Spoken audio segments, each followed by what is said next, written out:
Assalamu alaikum, rahmatullahi wa barakatuh, and welcome to Let Me Tell You Sundays. I'm your host, Babar Ali, with my co-host, Julian. We've got a very, very special show, and we don't want to keep our guest waiting. He's all the way in sunny Australia, down under. It's about 4 a.m. over there. It won't be sunny then. It won't be sunny, sorry. It will be dark. And he is patiently waiting. It's Dean Cavanagh, and today's show is all about Monsanto. I'm sure we're going to get enlightened. He's going to give a lot of insight about what it's all about.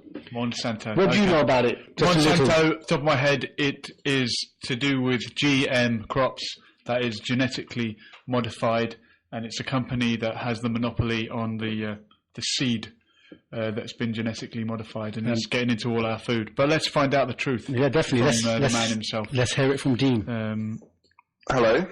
How are you doing, Dean?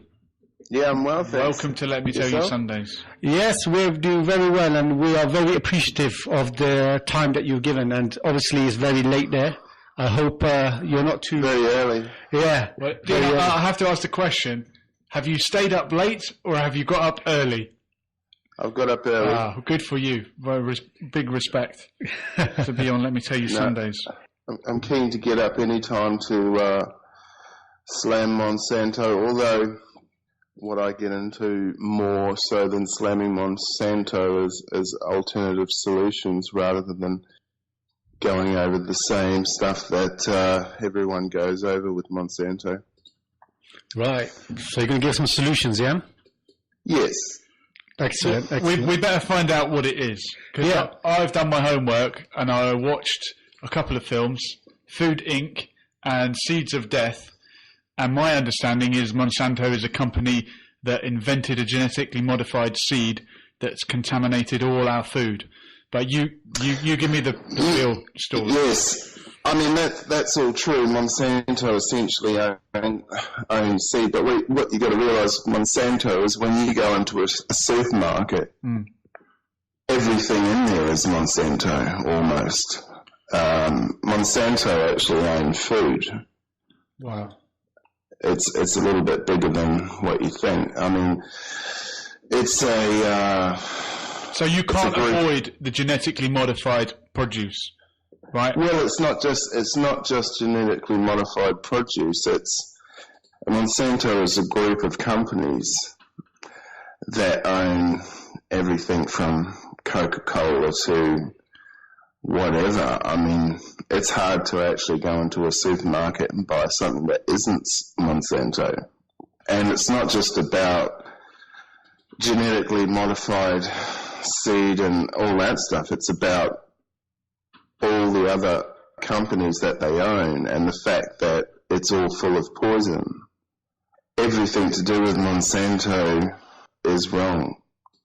Every single company they own is essentially poisoning us. So it's a little bit larger than just the GM thing, you know. Now, when you say it is poisoning us, Dean, I believe you, and you seem to be a well-read guy, but to the skeptic, are they going to say this is just another tinfoil hat-wearing conspiracy theorist who's out to tell us that the New World Order is taking over? What do you base where's your evidence? Well, the thing is that the research has already been done. All I can say to a listener is do some research on Monsanto. I mean, we could talk about Monsanto all day and how bad they are, and it's not really conspiracy theories anymore. Conspiracy theories is a little bit old now. Well, conspiracy theory is the term people use to rubbish people that might actually be onto something. And I'm not trying to do that. I'm just what's the word? Playing devil's advocate. Yeah. I mean, the thing is, what you got to realise is the tests have all been done. We know what's in our food. You've got to go down have a look what's in preservatives, etc. There's heavy, all the food's full of heavy metals. it just goes on and on and on and on and on and on and on. And the main thing with Monsanto is you can't have one company owning food worldwide, you know? You can't allow that, like humankind, we can't allow one company to dominate the entire food industry and trust them that they're going to do the right thing and feed the world in a responsible way. What's in Coke, you know? I mean, we know Coke is not a healthy product, but it's worse than not a healthy product. It's pure poison in a can that kills people. Yeah, well, I've seen a lot of videos about what happens if you boil it up, but you don't need to boil it to know that it's a bad thing. That's obviously a bad example, but the thing with Monsanto, you've got to realise that when you look at the group of companies that they own, and you start to realise that everything in the supermarket is almost Monsanto, apart from anything, I mean, it's almost the entire, I've gone into a local supermarket and just had a look around and just actually put it into reality of what in there is actually Monsanto. Dean, I've got some skeptics coming back at me already. Anna says, some people literally don't have time in life to sit down and research random companies about the BS they sell. What do you say to someone who doesn't have time to research what they're putting in their body? Well, what I'd say to, what was her name? That's Anna. Anna is, well, you probably don't have time to live either, because good. You know, it's cool. you can either get busy living and extending your life and feeling better, or you can just be depressed and die, because that's what they want you to do. You know, like, could I just mental health. You know, let's talk about mental health. Why is half of the planet depressed and suffering from anxiety disorders and depression? A lot of it's got to do with food. Well, I know what Riley thinks. I just want to get in there, as we're just about to talk about death and stuff like that. What is the point, or what are they trying to achieve by killing off people? I mean, why do they want to kill off people? And are the governments involved in this as well? Well, they can't have us living too long. It's just not economically viable.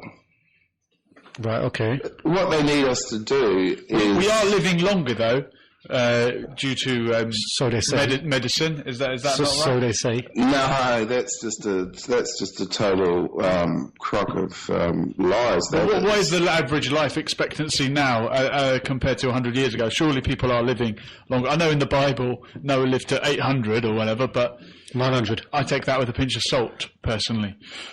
But you know, that's you know, people's belief. Surely we're living longer now than we were in the 40s and 30s. The one thing that's probably the worst thing that we can do is have so much variety. I mean, when your body's consuming a McDonald's burger followed by some pasta, followed by a can of Coke, followed by some bread and this and that, your body just can't deal with that.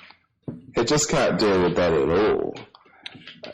You're basically just eating poison. Do you know what I heard the other day, that in a typical McDonald's burger, you've got the meat from 1,000 different cows. Did you know that, Bob? Yeah, when it's all minced up together, that's 1,000 cows went into that burger. That's right. After hearing that, I can't eat a McDonald's burger anymore. Have you actually seen the fillet of fish? Have you seen the video where the guy is actually smoking a McDonald's fry? He's actually lit it up. He's actually smoking it. I don't know. That was just gross. I've never been to McDonald's since. And obviously, there's another side to McDonald's as well. You know, they support a Zionist state, which is another thing. Yes, totally they were on the boycott list. Dean, do you find that these companies that are immoral in terms of what they'll put in people's food also have immoral allegiances in terms of who they trade with and where their money goes and who they support? Of course. It's all part of the same. What's the word? All roads lead to Rome. You know, if you actually follow the money trail, you know, there's a super body at the head. So Monsanto is a massive group of companies. But if you actually keep following that money trail, it pretty much goes back to the Jesuits, you know. Now, for the uninitiated, I know Yasser knows who the Jesuits are because he's a member. Well, this is an order of the Catholic Church. We went to a meeting last week. It's an order. It's under the umbrella of the Vatican.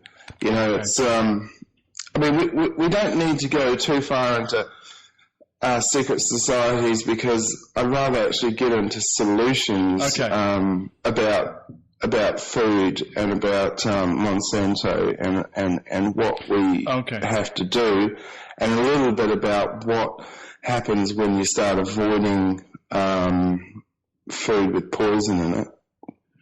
Okay, let's talk about the benefits. Let's stay positive, as Barbara Ali always tells me, be positive. Don't talk about steroids.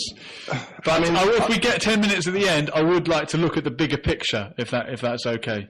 Because that's very... That's I'm brutal. I am brutal when it comes to that. I do believe that our life expectancy is controlled. You know, I do believe that they are poisoning us. So I'm radical, but let's not go there yet. Let's just talk about some solutions. Go for it. Yeah. What can be done? Where do we start? Yeah. Where do we start? Okay. Well, let's look at one thing. Let's just talk about world hunger, for instance. Okay. I mean, how many people do we have starving on the earth right now and suffering from malnutrition? I don't know. What's your guess? Right, 7 billion people in the world. Yeah. How many are suffering from hunger and malnutrition? I would like to think it's less than half, but I know it's going to be a lot. Maybe 2 billion or 1 billion. Okay, so... I mean, what are you talking poverty? I mean, the poverty line is one thing, and there's actual... I mean, how do you solve that? How would you solve that? And is a company like Monsanto, are they morally responsible for anything like that, do you think? Considering that they profit from the entire globe. I mean, how do you think they have a responsibility in solving world hunger or anything like that? Do you think private companies should be involved in that kind of thing? Oh, definitely, they should be. Barbara Ali has gone for the yes.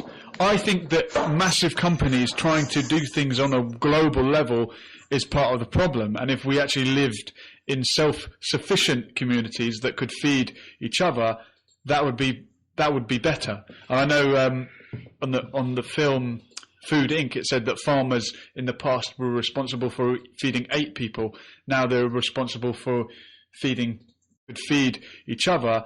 That would be better. I know on the film Food Inc., it said that farmers in the past were responsible for feeding 8 people. Now they're responsible for feeding like 100 plus, and no one knows their local farmer. It's the mass production that is the problem when you're trying to create the most amount of food for the least amount of cost. You also got to look at what you're saying there. You know, everyone sort of like each to your own sort of thing. That's, you know, what you're saying. But you got to look at what these mega companies, how much income they are actually making. I mean, they're making enough money to probably feed whole countries. You know, so yes, they do have a responsibility to the rest of humanity. I mean, that's my opinion on a conscious level. Yeah, that's right. I mean, they've just passed a bill in New Zealand, you know, the growing your own food bill. I mean, Monsanto are behind it, you know, that they are the lobby power, etc. You know, they want it to be illegal to grow your own food, or not exactly illegal, but they basically want to profit from it. You know, you can't sell that food. So if you grow food in your backyard in New Zealand, you can't sell it and profit from it yourself, because the So way you Monsanto can't see sell it your is own apples that are growing on your tree. no, not unless you are a registered apple growing business. And we're talking about backyards. In your backyard, you can't grow food and sell it. And Monsanto are behind it because they don't want to be missing out on something, because they know that basically everything we eat they're going to profit from somehow. But if you grow it in your backyard, they can't. But back to the responsibility side of things. If a company is going to profit from our civilization globally, then they own the entire food industry. Why wouldn't they solve world hunger? I mean, we can solve all the world's malnutrition problems from one little tiny algae, called spirulina. Do you know what spirulina is? Yes, I do. I've actually taken spirulina before. I mean, it's a fast-growing. It reproduces itself in 3 days. It's a fast-growing algae. It needs to be grown in warmer climates, but the United Nations themselves have put forward that spirulina could solve the whole entire globe's malnutrition. Have you taken it? Yeah, I haven't. Where did you get it? Actually, I want to make one more point before I get into your question. Spirulina has a high portion of protein in there as well, isn't it? So, like you're saying, you can be, just self-reliant or self-sufficient just on spirulina. It's a superfood, so you can actually survive off spirulina alone, and eat nothing else. It has everything in it you need to survive. And it could. We've got a call actually. We've got a call. 1 second. It's gone off. We've lost it. Sorry to interrupt you. Spirulina. Caller, if you just phoned, please try again. You will get straight through to the studio. But what we've got to realise is that one little simple solution like that, I mean, that one superfood could feed the entire, everyone on the planet. It's not very. It's not. And the do thing it is, really, it's not really very. well. It's not very nice, is it? It's not very nice to take. Well, there was broccoli, Barbara, but you got to eat it, haven't you? No, spirulina is something else. I'm telling you, it can actually make you, if you're not too careful, it can make you throw it Why up. did you take it? Just because you heard it was good for you? I'll share my experience just quickly. I was introduced to spirulina by a guest who was a personal trainer of professional athletes, and he has all his athletes on organic diets. And he introduced me to spirulina, and I took it. And when I took spirulina, even though it's disgusting, I had huge amounts of energy from it. I mean, the energy levels I had was amazing. Really? Yep, definitely. Any downside? The downside is just that it's not very nice. That's about it. Why don't you keep taking it? It's a bit routine, isn't it, to take it? Yeah. I mean, some people take it, religiously, like probably Dean. He probably takes it every day, but Dean, how much spirulina do you take? None. None. I mean, I have it occasionally. Okay. But the thing is, I have other choices. But when if you're a malnutritious, if you're hungry, and with thousands, millions of kids dying, I tell you what. I mean, spirulina actually will make you put on weight. It'll keep you alive. We're talking about, there's some massive global issues. I mean, we're all fine, we go out and eat in restaurants. What do we need to eat spirulina for? Where can one get spirulina from? Well, you can get it from any kind of organic shop. Really? But the future of food is in superfoods, and that's one of the superfoods. Are we going back to basics? Do you think we will go back to basics where we just rely on these natural foods? Well, that's what we have to do because we're dying. We're riddled with cancer, and cancer. Let's talk about cancer for a minute. I'll make a really bold statement. I mean, cancer's coming from Monsanto. It's a bold statement. I hope they're not going to sue us. I've heard people get sued by these people, and these are the views of Dean Cavanagh and do not reflect the views of Let Me Tell You Sundays or 1 FM, just to make that clear. Go ahead, Dean. Don't be scared. Don't be scared. Well, a big bully. We do get but they are bullies, aren't they? They are. They're a giant bully, but in your view, I'm not a. No, I'm joking. If they ever sue me, I hope it's for $1 trillion. You know. Wow. You know, like I don't care at all because I care about you. You know, I don't care about them. I care about people dying of cancer. I don't care about a bunch of. What made you get into this stuff? I mean, why do you care so much? People are going to say, well, why do you care? Well, it's a responsibility. I mean, we have to decide. We're at a critical point in our time here. Like, you know, there's a lot of information out there. We all know what's going on. Anyone that doesn't really know what's going on right now is living under a rock as far as I'm concerned. That will be Anna who texted in. Living under her rock. I can say if you do want to get involved in the show and you're not under a rock. No.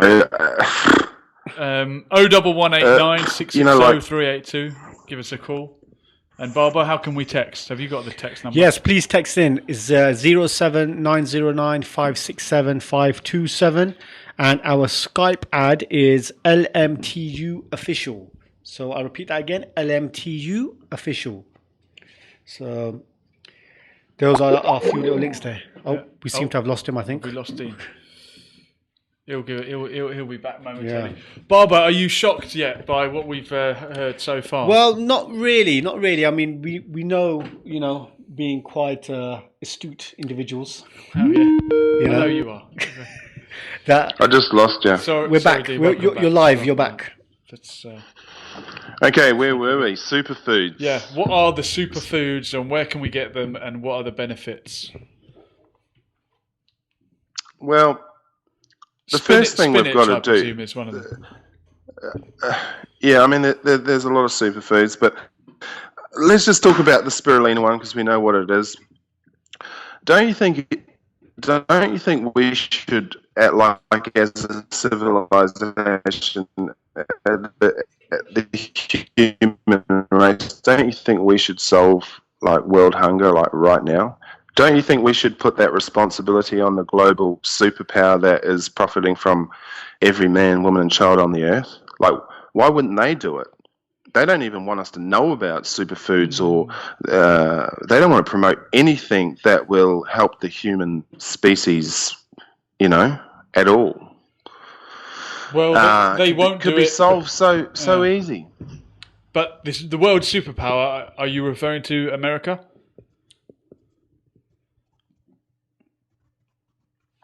The superpowers are not governments. They're private corporations.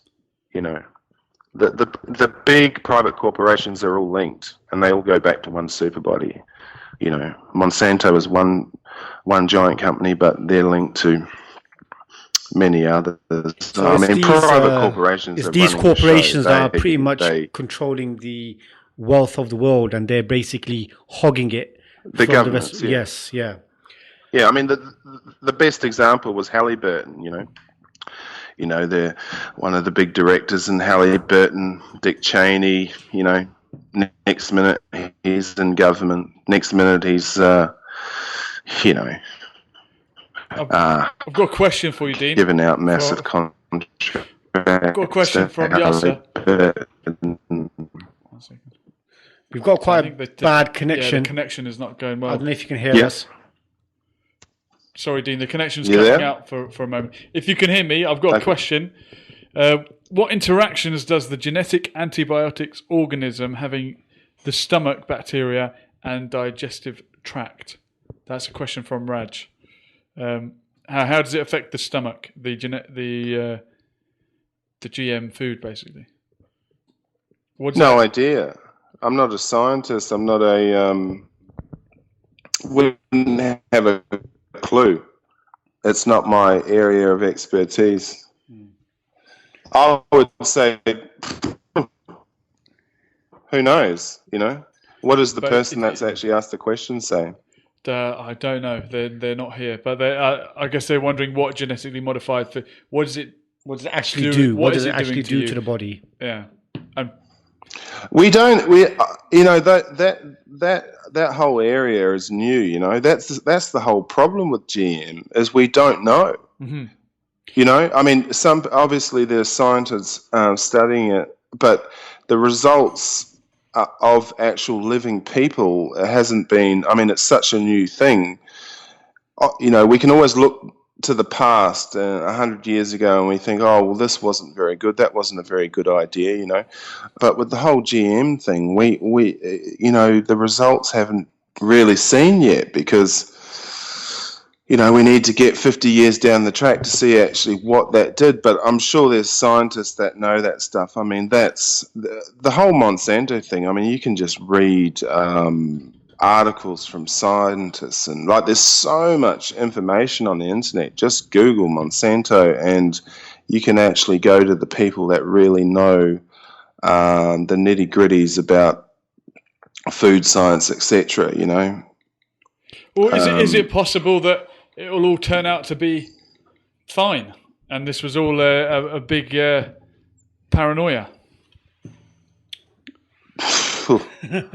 That's what they want you to believe. So you want to put. So what you're saying is you're happy to have one board of directors. You're happy to trust them with 7 billion people's lives. Julian doesn't mind eating margarine. Well, I'm just saying. Are you happy with that? Are you happy if one company controls the entire globe's? If one company owns food, are you happy with as one board of directors controls food? No, absolutely. Globally. Would you be happy with that? No, I wouldn't. I wouldn't be happy with that. But I'm just. I mean, food is for the humanity. It's for the world. It shouldn't be controlled by a corporation. No, it can't be controlled. Like you can't have one company control world food. That's wrong. Absolutely. So what we've got to do now. Let's get to some solutions. What we've got to do is just say no to that. I mean, even if they were actually doing the right thing, which they aren't, so much evidence. We might have a solution here, Dean. Hello, caller. Yep. You're live to Let Me Tell You Sundays. Who's this? Hello. Hello. Welcome to the show. Hi there. Hello. Hi. It's John. John, just for a second. Dean, can you hear us okay? Dean? Oh, sorry. Hi, Dean. Can you hear me? Have we lost Dean and gained John? Well, we'll talk to John for a minute. Well, John, have you got a question for Dean that we could pose to him? Well, I wanted to make a point, really, but I suppose it would be best if Dean could hear me. I don't know. I think he can. Dean, are you there?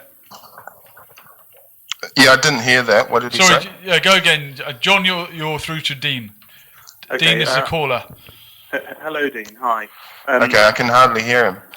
Okay. Are you there? Whack him up. Yeah, speak up, John. Yep, whack me up.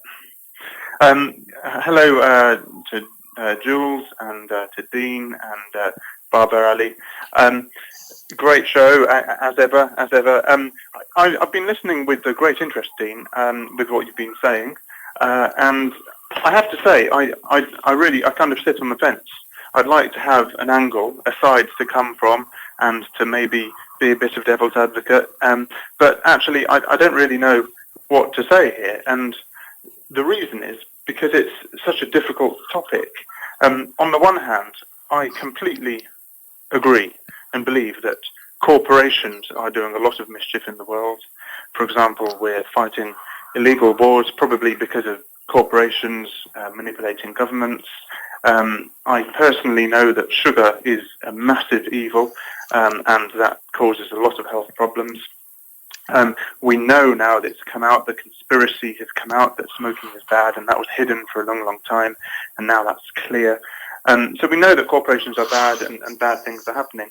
But on the flip side, it seems that every time there's progress in the world, every time that there is something that makes the world in some ways a better place, conspiracy theorists jump up and say, oh, look, New World Order, that's bad. Or, vaccines, there's a lot of good because of vaccines, but conspiracy theorists will jump up and say, oh, vaccines, bad. Now that there's, again, scientific progress, GM foods, that may or may not be beneficial, I will lay my cards on the table. I genuinely don't know. So I'm not pro or anti. But it seems, again, we've got kind of conspiracy theorists saying, like you, Dean, and many people, very well-respected people, saying, oh no, they're bad. And for the kind of innocent bystander, if you like, and I'm an innocent bystander, it's kind of difficult to kind of make head or tail of what's going on. For example, one of the things that said spirulina has all the ingredients that you need. Well, I find it hard to believe it's got absolutely everything, and I find it a bit naive to believe that it can solve all the world's food problems. I mean, it's very handy for whoever manufactures spirulina, but is that another conspiracy there? And so, Hey guys. really, what I wanted to say was that yes, there are bad things that there are conspiracy theories that are probably correct, but the flip side is that there are lots of kind of theories that are possibly not. And just to add another angle on this, we know that in this murky world of conspiracy theories and actual bad conspiracies, we know that the best way to diffuse a conspiracy is to put out disinformation. That information that's not true, in order to kind of muddy the waters and confuse people. And as an educated person, as a scientist myself, I'm confused. I really am. And you said to Anna, whoever Anna is, you need to go and do research. And Anna can't go and do research. I can't spend all my life researching, various types of food, and neither can Anna. And that's what is this guy generally saying? I can't hear. Okay. Sorry, Dean. We're going to give you the gist of it in a moment. The listeners can hear John. We'll sum it up for a minute for Dean in a minute. John's actually making a lot of powerful points about disinformation. Go on, John. Okay. And so my final kind of thing to say, given the kind of both sides of the argument, is that really, if this actually is not disinformation and not just conspiracy theorists kind of jumping up at any progress the world makes as ever, but if it actually is, a genuine concern, like, for example, smoking and the other things that we now know were bad, then we need hard-hitting scientific evidence. There's no point, with respect to Dean, in a forum like this where you're on the radio and you've got lots of listeners who are genuinely wanting to learn. It's not really that helpful to say, well, there's lots of scientific studies done and I don't really know the science behind it. I mean, hopefully, people, that's the arena to fight it, the scientific journals that, to kind of make a very, very solid, strong point. And, are we going to wait for another Sir Richard Dole to kind of tell us that, this is killing lots of people? Or are we going to try and, what's the solution here? And that's well, can I interrupt there? Please do. I finished. Yeah, okay, well, the thing is... John, hang around. Yeah, okay. And we'll get a response. Yep.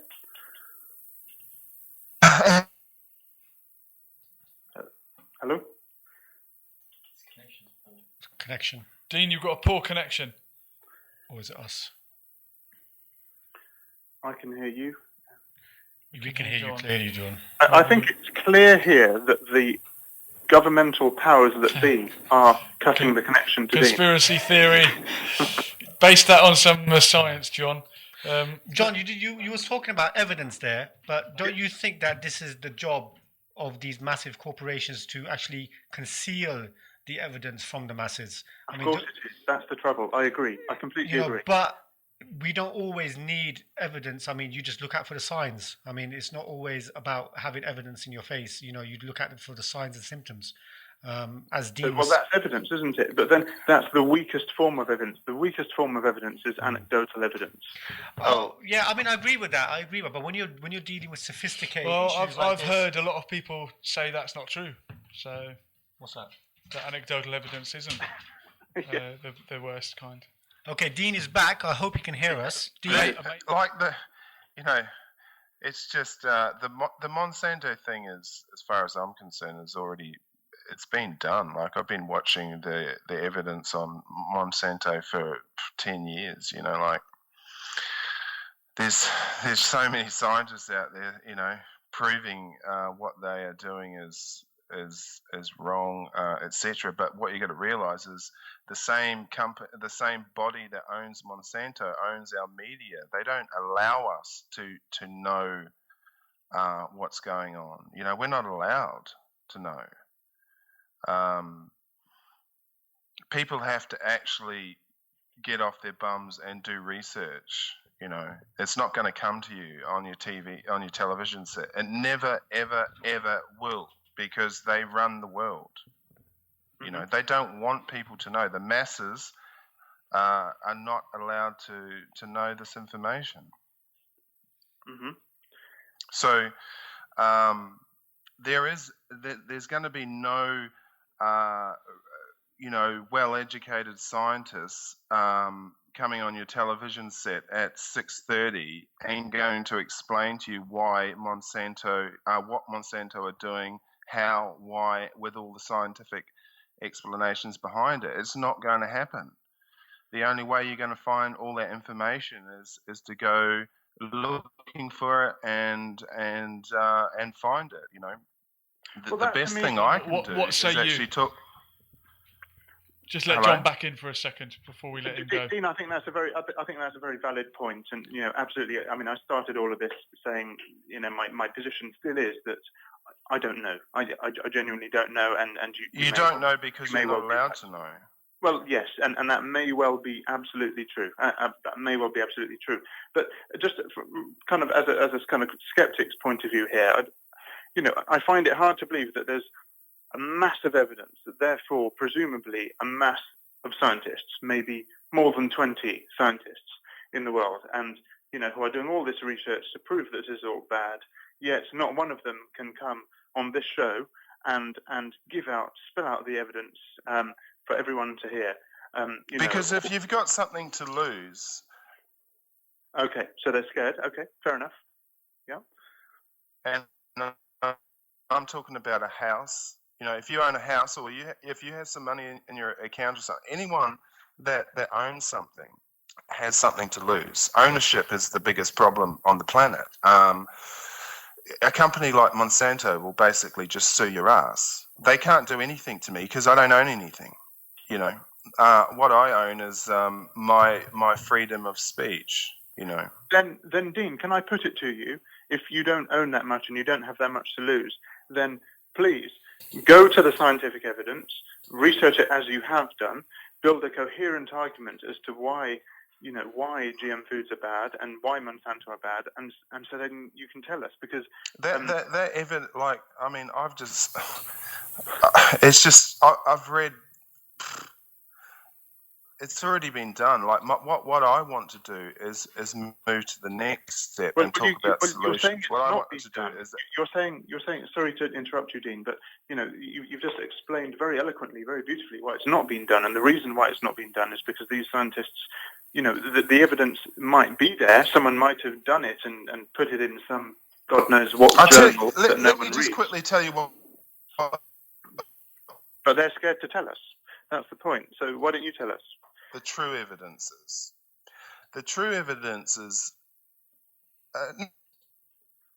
I'll give you real evidence. Have you ever had Monsanto, like spirulinas, like Nigella sativas, and taken colloidal silver and this and that? Have you ever tried actually eating organic vegetables and etc.? And have you ever tried that for an extended period? I have to say, I've not yourself? tried spirulina, and I've not tried spirulina. I've tried wheatgrass. I don't know if that falls into the same category. I've just had a question from Samara about wheatgrass. Can you guys expand on that, John or Dean? I found it to be brilliant. Wheatgrass to be very, very good for energy and for my bowel and very good. Yeah, but that doesn't prove that Monsanto is bad. It just goes to show that yes, there are some fresh vegetables that might be good for you. I think, John, what you're saying basically is that yes, it's good to have superfoods, but there's nothing wrong with going to your local supermarket either. Well, I'm not saying that. I'm saying I don't know. I don't know whether it's good to go to a supermarket. Why are you saying that? Currently, that is my position. But I don't know. I need evidence. I need. If these people, if the research, as Dean said, has been done, by people who presumably aren't scared to put their research into a scientific journal. Have you actually yourself researched done much research on Monsanto? No, I haven't. Absolutely not. No. I think you need to, because there's a truckload out there. I mean, well, the last time, I want to get on to the solution, which is getting things back to grassroots, how we need to eat. People need to grow their own vegetables. They need to become Whole Foods, wholesalers. And we need to change the food industry. Like, we only have limited time, right? Obviously, a scientist spends his time studying things and looking at things under a microscope. That's not my bag. My bag is to figure out how to create a new food industry. As far as I'm concerned, the evidence is done. If you don't know it, you need to get on the internet and you need to start researching Monsanto and all the evidence of why it's bad. I mean, let's just talk about the one one corporation is controlling the entire food industry, whether they're poisoning us or not. Is that right? John? No, it's not. That's not right. That's enough. Like, we need to break this down and get food back to smaller groups, back to grassroots. Otherwise, we're going to continue dying of cancer. Dean, I think what you're saying is very good. I agree with what you're saying about organic foods. I agree with what you're saying about, it's quite probable that one company ruling all the food, kind of being in control of all the food is bad. It's quite probable. But when you're saying that's enough, I think that's quite tenuous to build a whole argument based on, well, it's one company, therefore they're likely to be bad. And I just wanted to just pick up on something you said just a bit earlier, saying, well, I'm not interested in kind of explaining why it's bad. I'm more interested in trying to tell people the solution. Well, surely there's no point trying to tell people a solution if you've not convinced them that there's a problem. And so far, all I'm hearing is, well, it's probably a problem. It's not my thing to explain why Monsanto are bad. It's already been done.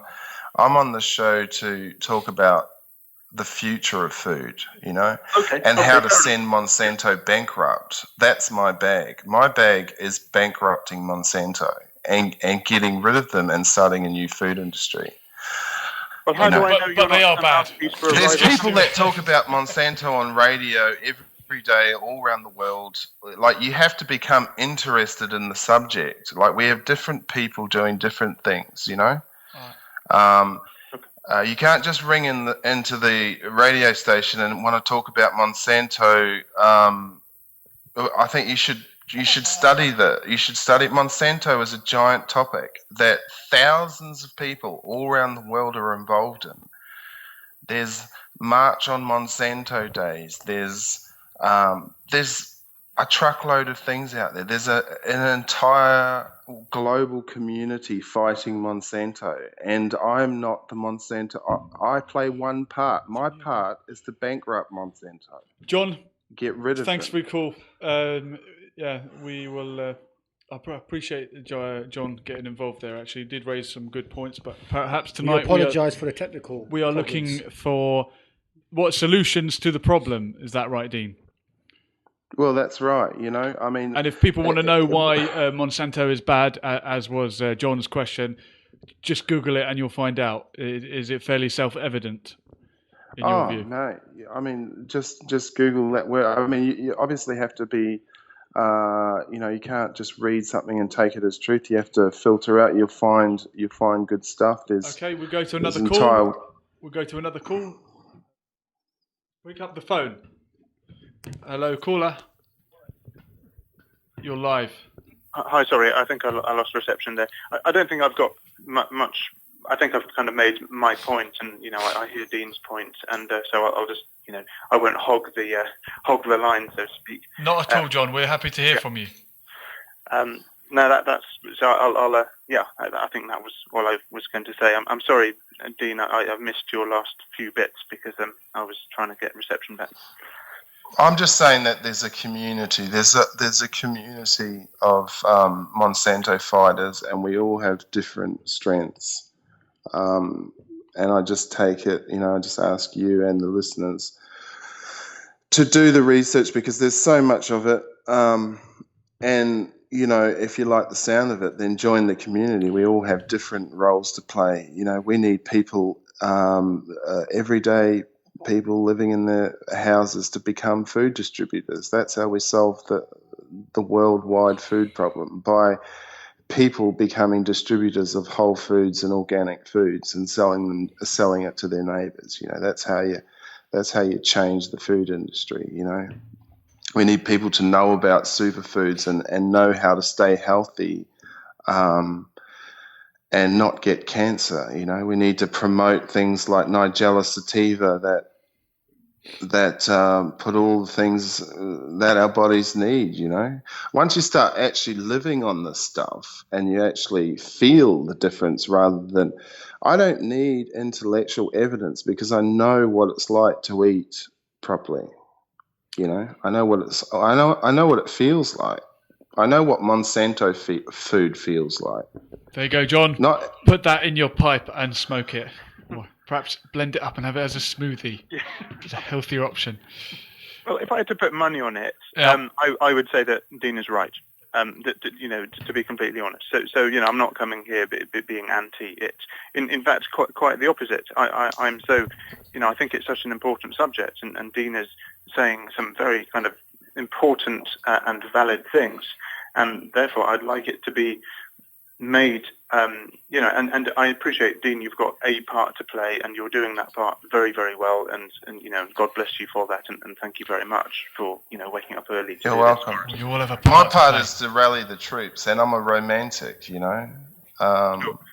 But this, but we're fighting. We. It's we. We're fighting. That's it. It seems a massive corporation, multinational corporation. And they're using, hard scientific evidence. They're using, tough, the media. They're using serious stuff. And therefore we need to be able to kind of cite some evidence. Everyone needs to know it. And it doesn't, as a scientist, whilst I believe you're probably right, it doesn't fill me with a lot of confidence when you just say, well, you know it's true, not because you've read the evidence, but because you think it's right. I do read the evidence, okay. And I read articles, etc. But the thing is, I just don't feel like that's my role to play in proving things, because everyone has different strengths. My strengths is rallying people. I have thousands and thousands of supporters, and it's not just to do with Monsanto, because I'm a fighter of oppression. A lot of my evidence comes through what these corporations and governments are doing to certain groups of people, like black people, African Americans. I've got thousands and thousands of African American friends, and John, they're an abused race of people. Okay. Thank you very much indeed. Thank you very much. Do get in touch when you've Googled it and let us know the verdict. I will do. Thank you. Bye-bye. Thank you very much for the call. Yeah, bye. No, and thank you, Dean, for responding to John. As you say, we've all got different role. Your role is in solutions, right? That's right. And what are the solutions? We've established there's a problem. I've got a couple more questions. A text has The come solution is to get rid of Monsanto. Right. And the way to get rid of Monsanto is by creating a network of food distributors and creating a new food industry and promoting the superfood microalgae spirulina.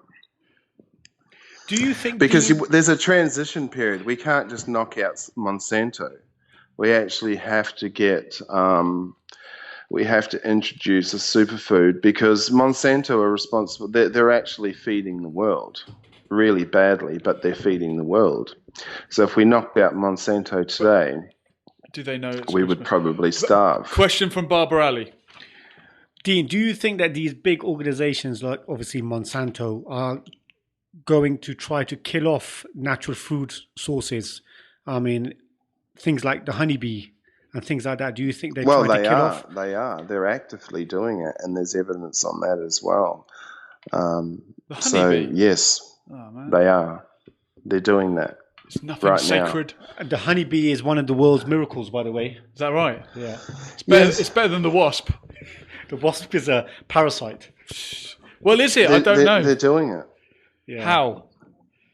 And I don't know. No idea. Also, but they're doing it. Dean, just another one, yeah. Is there a way of trying to educate the masses or the layman who probably doesn't know much about big corporations and evidences and stuff like that, rather than getting into big debates? Encourage them more to eat healthy and make them understand that what they're eating in supermarkets is actually bad for them, and try to eat more organic food. We've got a caller on line 4. Hello, caller. Hi. You're through to Dean Cavanagh. Hi. Who's this? This is Raj. Hello. Raj. Hello. Welcome. Welcome to the show. Speak up and make your point. Hi, Dean. I live in Cardiff. I'm a specialised chef, and I worked in several schools, including private schools. I've last few weeks, I do a lot of campaigning against Monsanto. The reason being awesome. is I'm of Sikh origin. Great! This is the kind of man we need here. Yeah. Right. So, we are from Punjab, which is 5 waters. And, yes. And Monsanto's worth. Yes, and I won't go into it. Keep going. We have land there, quite some land there, and at this moment in time, you've heard of BT cotton. Yeah. Yes. Okay. BT cotton. Throughout the production, from picking it to packaging it, there are people with the BT, the gene itself, is causing skin conditions across. Yes, I've seen this. I've seen people with the faces swollen and I've seen this. Yeah. Through the production industry, and recently, a young lady used her first tampon, which was made out of BT cotton. This is somewhere in the USA, and she had toxic shock syndrome and killed us. Yeah, it killed us. Yeah. Yeah. Yeah. Also, coming back to these, I apologize, but there's so much suicide in India at the moment. Indian farmers. The cycle basically is they give you the Roundup, which is GMO, which doesn't bring out the yield, so you don't get too much yield. Then you go back and buy this other superfood grower, but that doesn't help at all. So now then, what Monsanto are doing is they're seizing their land. Yeah. Okay. So this is all in Haryana, which is northwest India, or near the borders of Pakistan. This has been ongoing for so many years. It's not just the genetic, the gene itself. No, it's big. It's huge. It goes everywhere. Have you heard of one man, one cow, one planet? No. Oh, it's a New Zealand permaculture expert, and he's actually gone to India to try and educate the farmers how to actually reclaim the land and how to re-educate them. I mean, Indian farmers, they've been doing it for thousands and thousands of years successfully. Along comes Monsanto,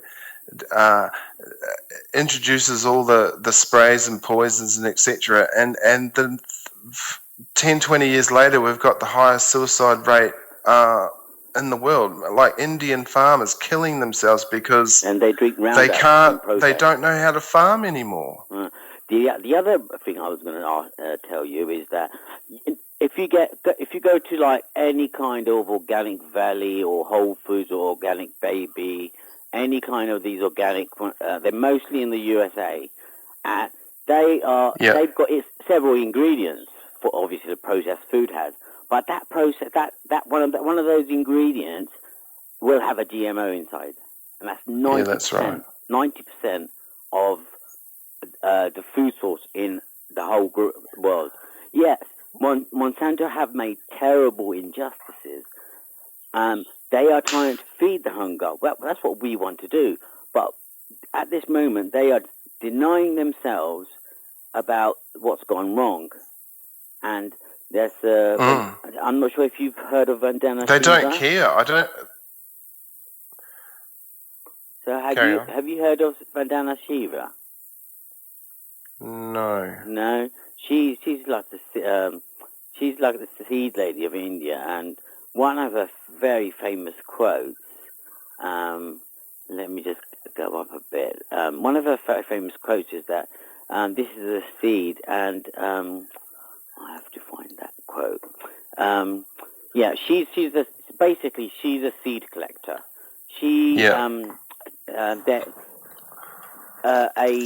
Basically a bead is the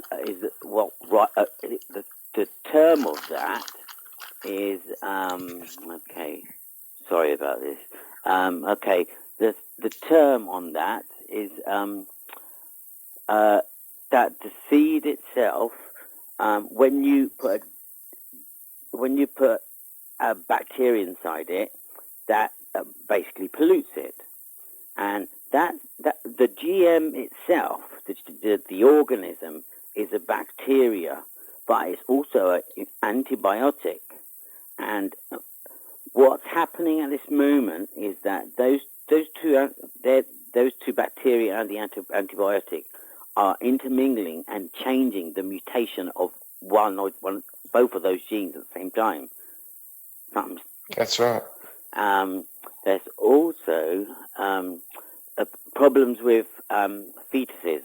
And there was a Canadian report some time ago, and they tested out the miscarriages, and somehow they found out that it's called glyphosate, which is affecting the whole reproduction area. Genetically, yes, but they keep making it wrong, and they're not denying them. They've just denied it. If we can feed the people, all of them, we have to do it properly. We have to try and basically, there's so many different ways of doing it. Biodynamically, you can just use organic. Our family, we use it by biodynamic. We've got land there, and it's just sitting around at the moment. And we're thinking of getting a honey farm.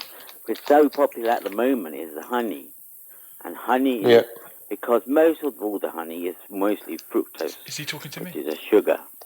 The worst thing that Monsanto have done.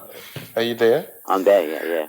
The real terrible part is they're actually taking knowledge away from human beings. So, like just the India example, for 10, 20, 30, whatever years of proclaiming to be the expert on farming, and then essentially running farming by telling farmers what to do.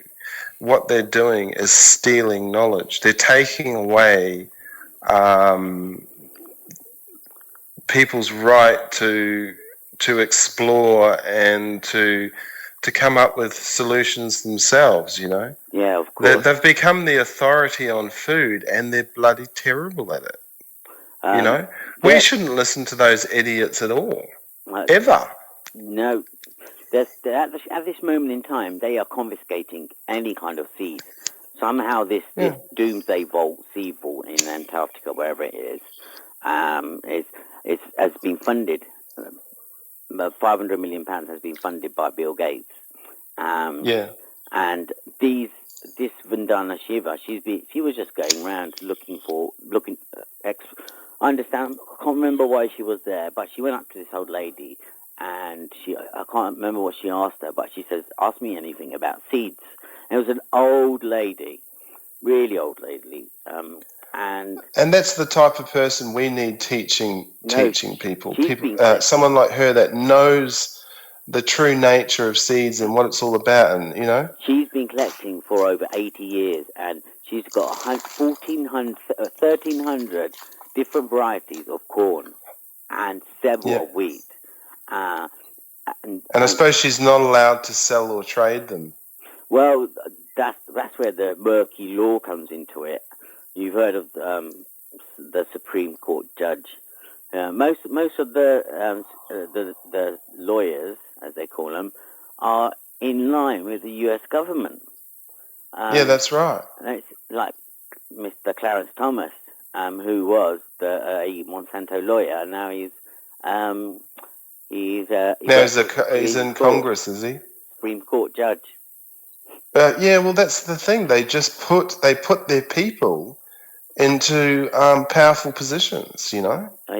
It's ridiculous. Like, there's been so many Monsanto directors and etc. just go into US politics. Like, what's with that?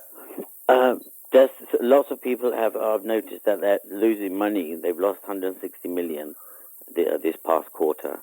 Well, I don't know if it's people are claiming their land, like the indigenous in South America, where there was lots of logging going on, and the local tribe just ganged up and just moved them on. That's what we have to do. That's exactly what we have to do, and there's 7 billion people like this, and it's going to be many more billion in the next few years. We have to build a parallel food industry, getting it ready while, you know, instead of fighting Monsanto in courts, etc. Like, you can't fight them; they own the whole system, right? Yeah. So my idea is to build a parallel food industry, and to turn the everyday people into food distributors. You know, there's this website called seedfreedom.info. If you go on there, they have protests, they have demonstrations where they seedfreedom.info. Yeah. Raj, thank you very much for your call, sir. Where are you calling from? Cardiff. Fantastic. I'm really pleased we got a listener in Wales. We're going to cross you off our map. Yeah, we got to put Cardiff on the map tonight. And regards to all the listeners in Wales. Thank you very much, Raj. Do call again. Yeah, definitely. See you, Raj. Thank you very much. Nice talking to you. Bye, Dean. See you later. That's fantastic. So there's some evidence for those that wondered what is actually so bad about Monsanto. They're actually murderers, if that's not bad enough. I'm just going to run through a few texts that we've got. Someone's asked me to talk about Udu's choice, Beyond Greens. Is that something you're familiar with, Dean? Sorry, what is it? Beyond Greens, a science-based well-being and energy formula containing a wide range of carefully selected greens. It's another superfood, apparently, high in fibre. It's right. I don't know about it. Sorry, I can't. Okay, no problem. About it, but there are superfoods out there, right, that we should be looking for. Another text says, talk about soya. Yeah, I mean, good or bad? Well, the problem is it's all genetically modified, so I would say bad. Okay, because I went for a while. I stopped drinking milk because I thought, why am I drinking milk that comes from another animal? And so I switched to soya milk, and then Barbara's giving me a funny look there. Yeah, hang on, hold it Go there. on. It's Yeah. like, instead of drinking the milk from a cow, try eating what the cow eats, which is grass. Well, that's it. Okay. Why would I do that? Because it'll be better for you. You could just get out on your lawn, get down like a dog, and just chew on grass all day, and it'll be better for it would you save than you. It would save you mowing it. Yeah. Dean, do people actually listen to this stuff when you say it? Do you get people to actually do this stuff? Fella, look, you say it as a joke. Well, There's been times when people had to eat grass. Right? I'm not the leader of the anti-Monsanto group. I'm just one person. The reason you guys are probably talking to me is because I fight for a lot of things. You know, Monsanto is just one of them. I fight for people, for oppression, for anything that's bad for humans. You know, I cover a lot of subjects. I believe that, you know, that all the indigenous races in the world are being wiped out. You know. Can we do a show? Can we do a show on that in the future? So I talk to a lot of people. Yeah, I think we're going to get you back person. for a few shows, Dean. Because there's a lot of issues. I think we might have to have you back on another night to tackle some of these other issues as well. I mean, I stand up for everyone, for black people, for Islamic people, for anyone who's being victimized by these giant bullies, you know, like Monsanto is just one little part of it, you know. But the reason I concentrate a little bit on Monsanto is because food is the future currency, you know. People don't realize the importance of food. You know, he who controls the food controls the world, you know. The reason I'm interested in food is for one reason, not because I'm a scientist that studies food. It's because of the power play. It's because of the control.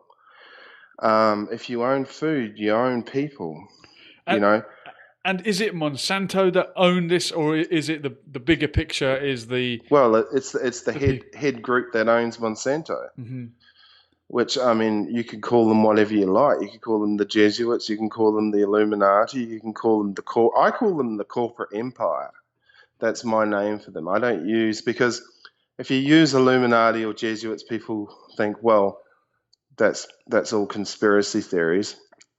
But the one thing that we all do know is that the world is run by the corporate empire. Giant corporations that have powerful people in governments. There's no governments left. Like we are under no rule. We're under corporate influence. That's what's going on. And the one of the biggest things that I try and concentrate on is empowering people to take change and influence away from the corporate empire back to their personal selves. You know, people can make change. You know, people can change things. I do. I change things by having the knowledge that I can change things. You know, the people that do all the changing and influence are the corporations. They do all of the change and influence in the world. They don't allow people to do it. They steal your right to change the world. You know, they own it as a commodity. It sounds a little bit airy-fairy, I know, but and what are the people that are is really taking the control of food away from one corporation, so that humanity can reclaim change and influence. Do you understand that? Yes. And what does that make any sense to you? It does. But these people, call them what you will. What is their intention? Because people, as you said, They don't want us to live long. I sense perhaps they want to reduce the population. What do they want to achieve? Well, they're heading towards a super elite society. You know, they farm us essentially. You know, and they look after number one, the super elites. You know, I tell you what, they don't go around eating the crap that they produce. I can guarantee you that. You know, that's a good point. That's a very good point. One of the things that I get very into is stolen indigenous talents. You know, because this is the one area. This is for why example, What do you mean? Hello? What's a stolen indigenous talent? Is that when Rolf Harris used to make the let's just didgeridoo talk sound? about the Australian Aboriginal for a minute. For example, yes. That's why the Australian Aboriginal. Okay, the Australian Aboriginal was probably the most severely attacked indigenous race in the world. People don't know that because they think of Australia as this nice little happy place with beaches and etc. But they essentially wiped out. It's a black man's country in the heart of Asia, full of white people, right? Yeah, it's. I mean, the indigenous population is 1% of Australia, right? Why? Colonialism. Well, no, they killed them all. Let's not put any genocide then. It's genocide. They killed them, straight out killed them, and at the moment they're just squashed. They don't have a voice. They're scattered, and they just they annihilated them. But why is the question? And the reason they do is because these indigenous cultures have the keys to long-term sustainability within humanity. You know, they know how to eat. I mean, there's things in every culture that will cure cancers, etc. I mean, there's a indigenous plant in Australia that will attack a cancer tumor and wipe it out, no problems. But I've heard people say, you know, and they have the knowledge for all these things. The other thing is that they were all psychic and telepathic, you know, and people think, oh, that's all airy fairy talk, but these were all human talents that all indigenous cultures had. Dean, and it's probably regarding the indigenous people of Australia, I've heard people say, and I don't know if it's racist or whatever, that the Aborigines had not even invented the wheel when we, the so-called Europeans, discovered because they Australia.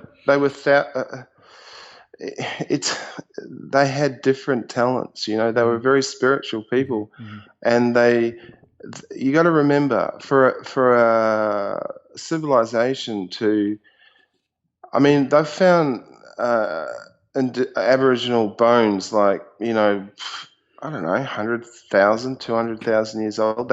They were here for a very, very, very, very long time, coexisting with nature and eating bush tucker. You know, they knew how to survive.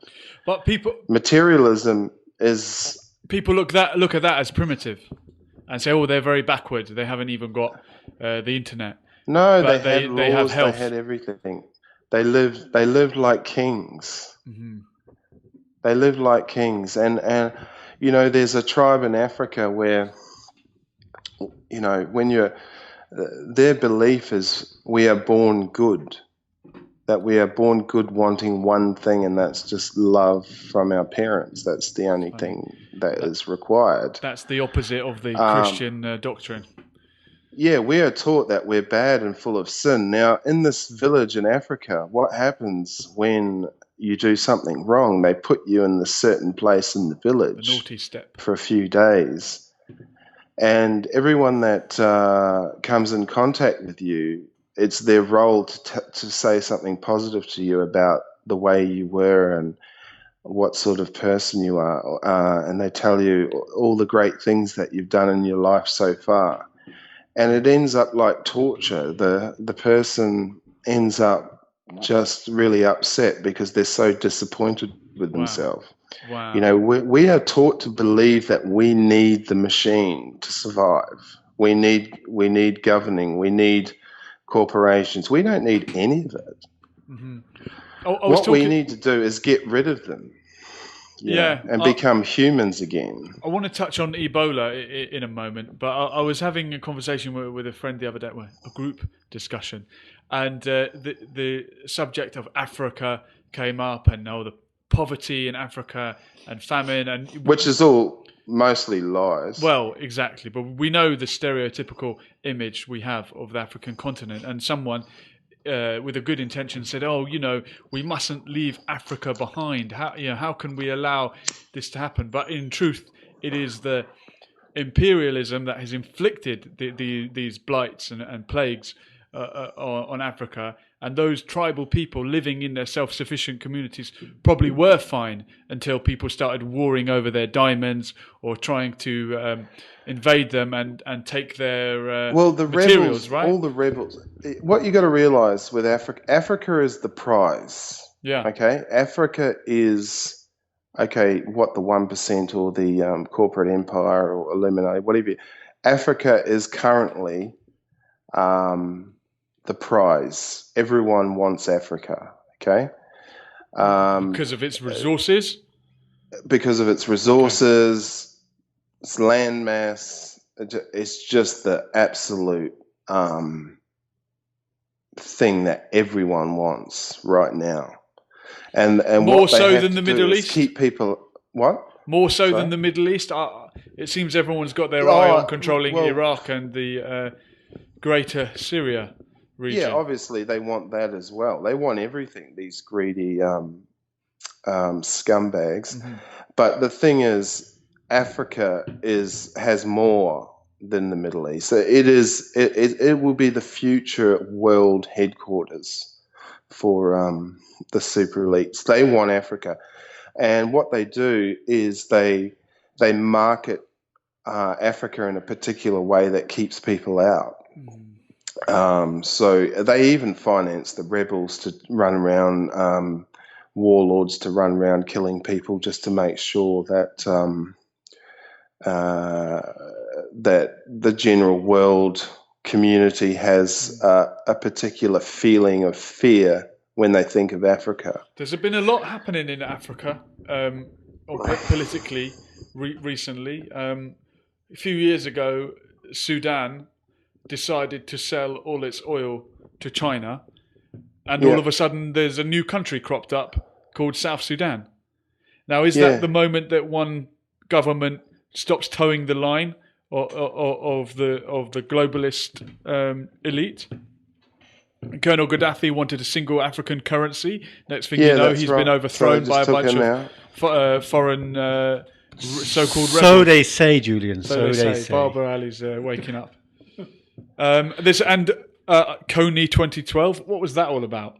There's lots of funny little incidents that have happened in Africa recently, and the Ebola outbreak.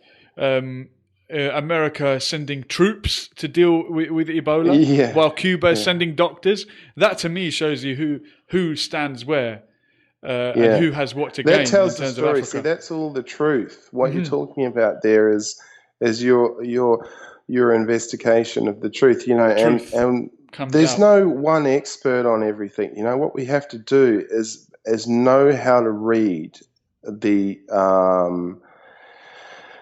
When I watch the news, I interpret. I don't listen. I interpret what they're saying. It's like the ISIS thing. Yeah.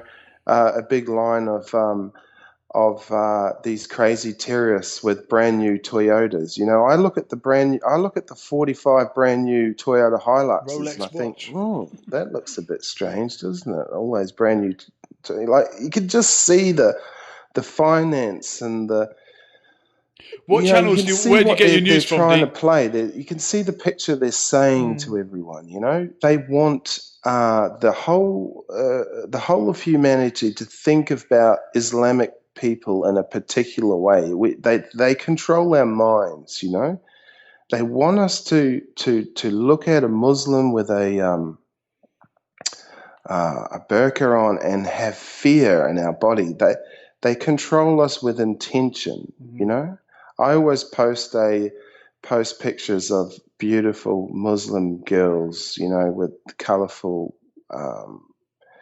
headscarves on and doing things like skateboarding and stuff, because it's my way of controlling influence, you know, by saying to my friends, look at these beautiful Muslim people, aren't they lovely, you know? Speaking of, sorry, Dean, speaking of, you know, you have your way of, you know, reaching out to your followers. What media or what news, Julian was about to ask you actually, what media, what news do you recommend, you know, the masses to be following, you know, apart from the typical Sky News or CNN or Fox? I don't know what kind of people watch Fox News, but there's those people as well. I mean, what do you recommend? What I recommend is that people actually get in touch with their own intuition, you know. You can watch any news. Like I watch mainstream news because to me it's actually the truth, because not what they're saying, but what they're trying to,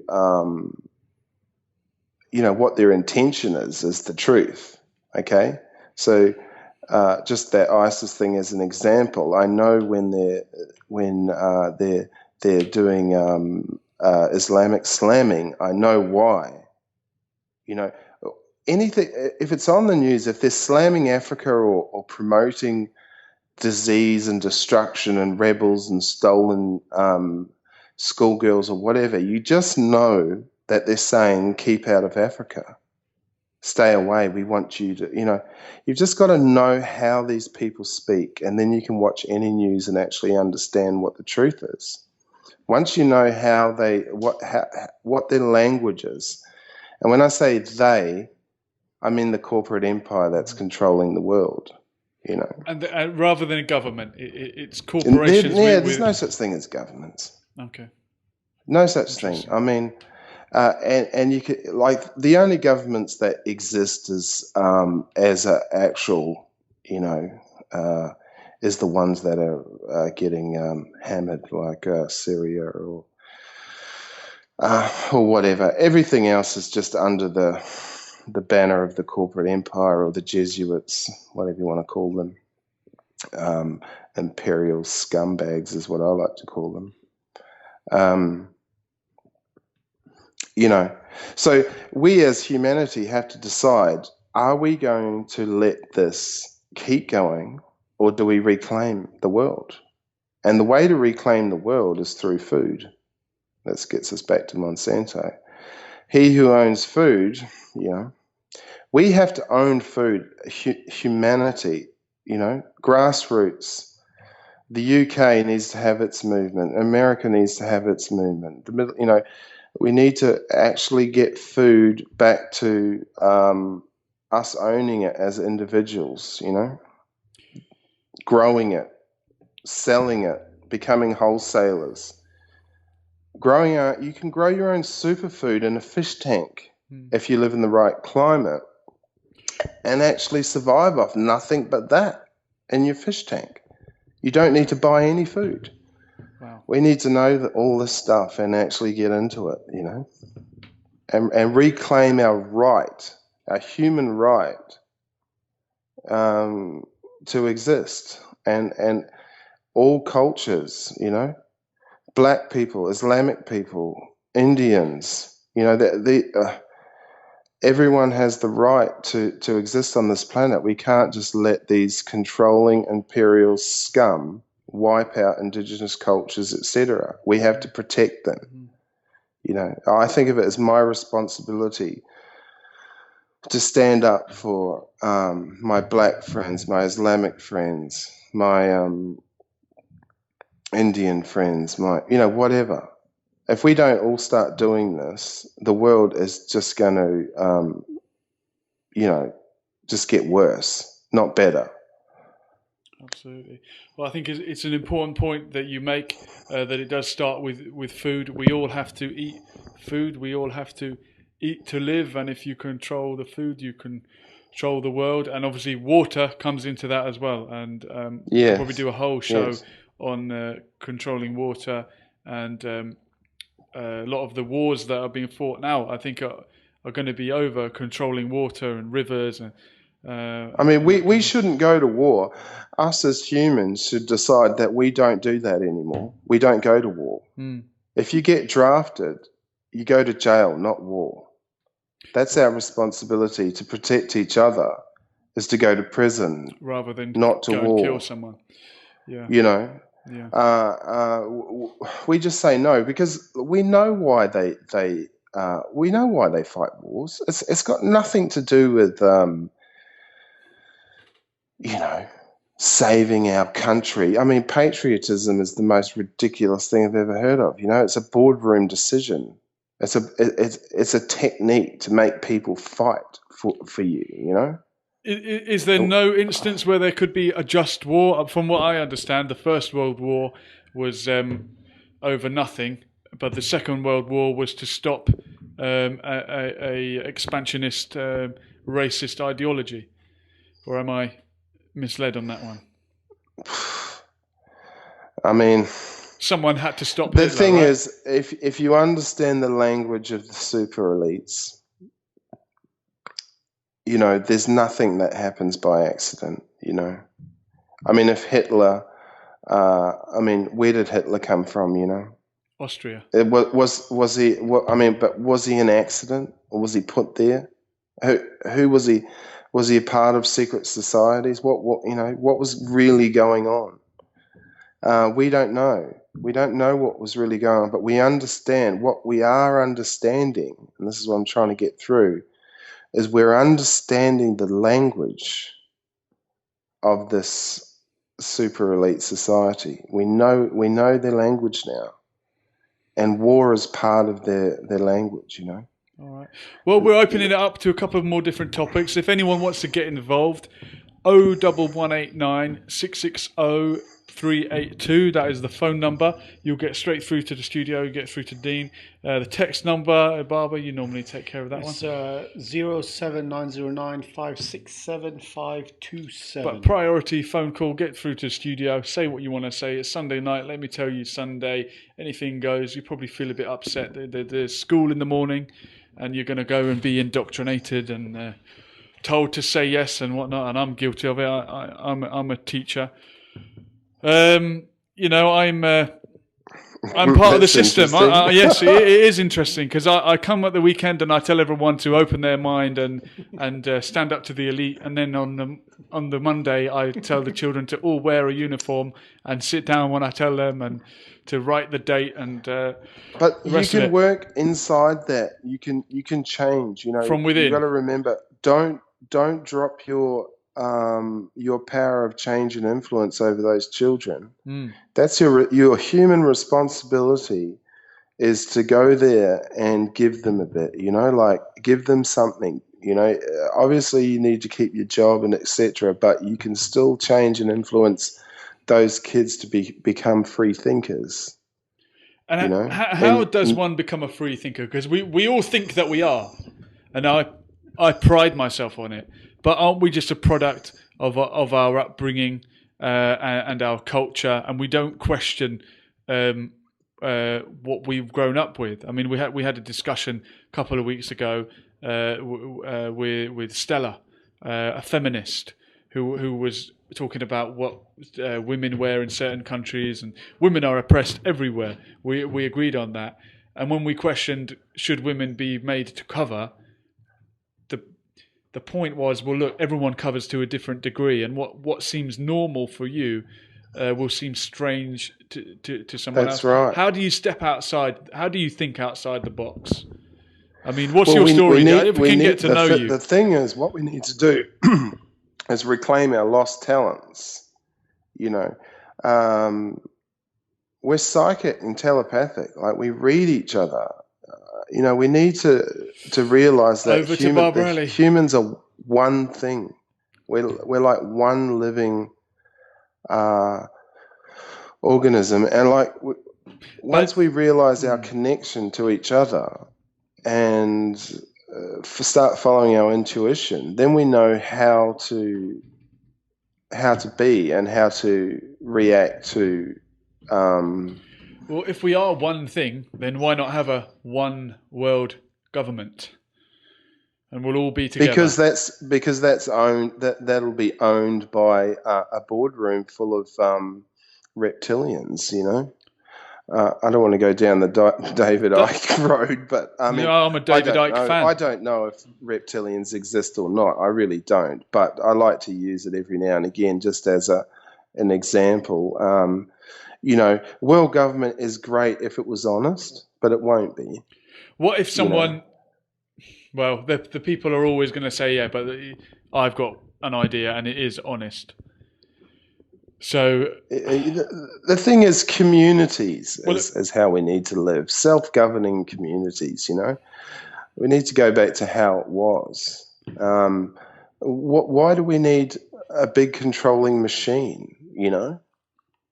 Like that village in Africa that's existed for thousands of years, teaching their children that they are born good and correcting them as they go wrong. But good prevails through that tribe and through the life of that tribe with no problems. They eat, they're healthy, they're happy, they've got smiles on their faces every day.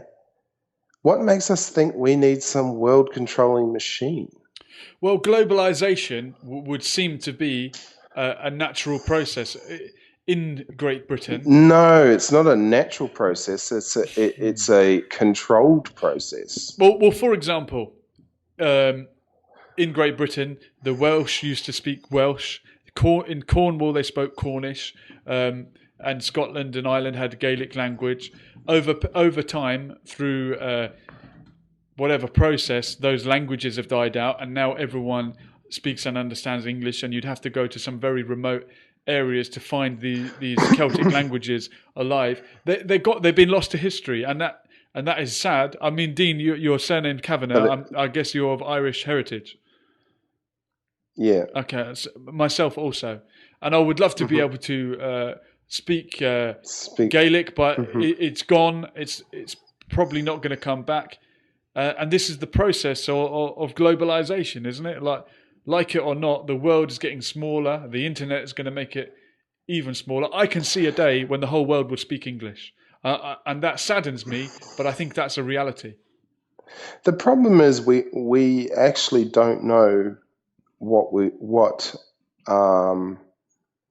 could have been, because we've always been under we've been tampered with, you know. We're constantly being tampered with via an external influence. This is probably where it gets a bit weird here.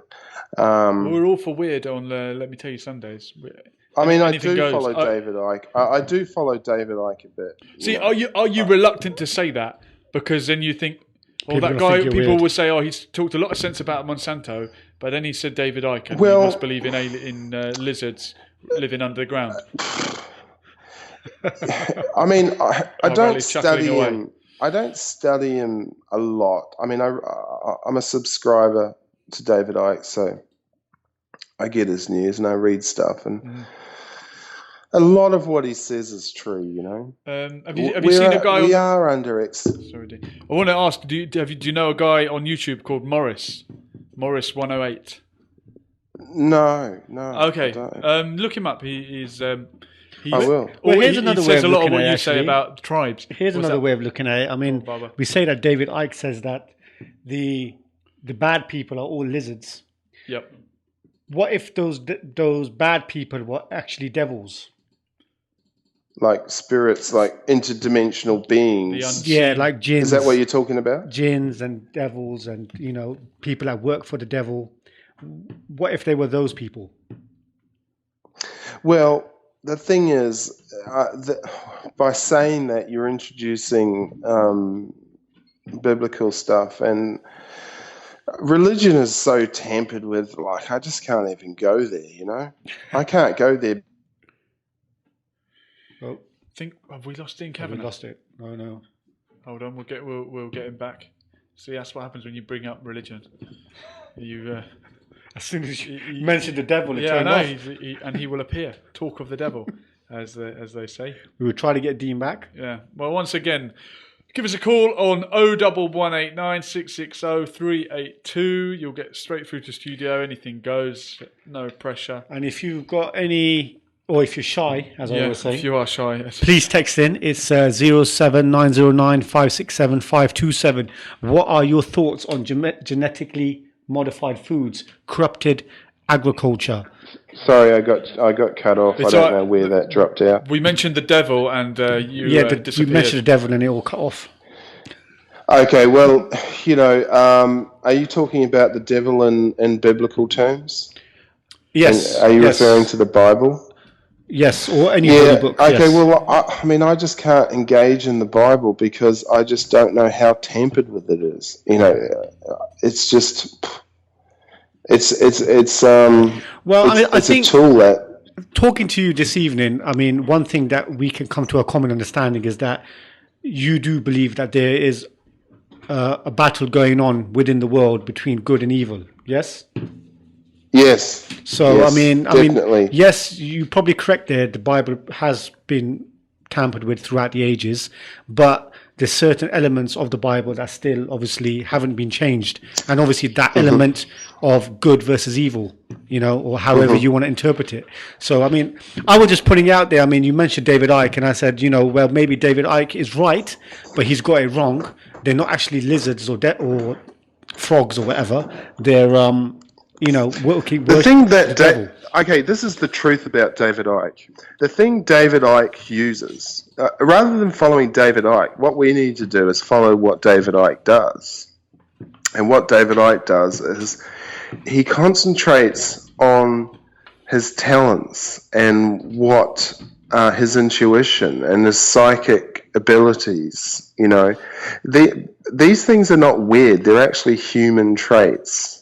You can get information directly from the source, whatever that source is, if you actually concentrate on developing what was stolen from us. And David Icke obviously uses these stolen talents, to get his information. He took a drug in South America, didn't he? What we need to do is follow what David Icke does. But did he take a drug in South America that opened his mind? Sorry, say that again. Does he take a drug? He said he tried some drug in South America. Or did he smoke something? Possibly, yeah, I know, in Machu Picchu. And he was enlightened, he said. Wow. Yeah, probably. Who knows? I don't know what his technique. I do some stuff myself. I don't smoke anything or take drugs or anything like that. I meditate, and I relax, and I have visions, and I see things. And I've talked to. I've been into the middle of Australia with Indigenous people and understand a bit of what they knew. And the way I see it is it's a human thing. It's, we're taught to think, oh, that's weird, you can't be psychic, you can't be telepathic, you can't leave your body, we're so limited. But these things were things that all Indigenous cultures did and have within their cultures, whether it be African or Australian Aboriginal or Indian, American Indian or... Did every culture have this? Like this. I think, have we lost Dean Cavanagh? We'll get him back. Barbara, we're on to your favourite subject, the unseen. It's not my favourite subject. Your second favourite subject. Sorry, Dean, you're back with us. Hello. Okay, where did that break off? You said all Indigenous people, did a form of telepathic stuff. Is that what you said? Sorry, it's breaking up bad. Telepathy and Indigenous people. You keep breaking. Hello. Yes, you're back. I might try moving. Yes. Are you there? So when did this telepathy stop being mainstream? Why is it only the indigenous cultures? And I'm not sure who we refer to when we say that, because everyone is indigenous, right? Because white societies have amnesia. We can't remember further than a few thousand years. We don't know how they are. How they're doing it. The indigenous cultures are the only ones that have knowledge that goes back further than 5,000 years. Their knowledge goes back 40,000, 50,000. That's why they're they're not allowed to exist because of that knowledge. It's power. We have powers. And the dominant can easily culture bowl over the elites with our abilities. And that's why it's a threat. That's why they need to get rid of indigenous cultures, because they don't want that knowledge to be public knowledge. And why is it the dominant culture, which seems to be in the past few centuries, the white Anglo-Saxon European culture, why has it become bereft of these psychic talents? Talents. I mean, it's still there underground. I mean, they burnt witches, etc. Mm-hmm. They stopped it. It was an intervention. We're controlled. We have been for a long time. We're just the product of a robbed and broken race, which is the human race. We're farmed. Mm. Once you actually, I get quite heavily into this part of it. Once you actually start receiving information from deep within your soul, once you're really connected to yourself, it's like a book. It's like a movie. It just reveals things to you. You start to understand who you are and what you're meant to be doing, and how. I'm a completely uneducated person, really. I left school at 15. I'm a musician. The only thing I know how to do is play the guitar, really. But I'm in touch with my soul, I get information. I'm not a big reader. I don't spend all my days reading.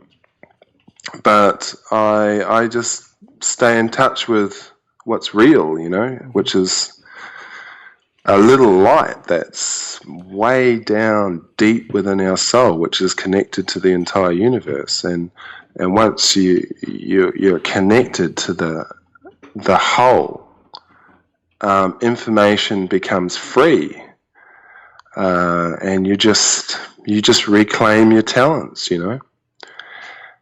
These super elite are totally threatened by people like me, because they know that I could influence millions of people just out of sheer will. I don't even have to try. I don't even have to be intelligent, because I understand the power of change and influence.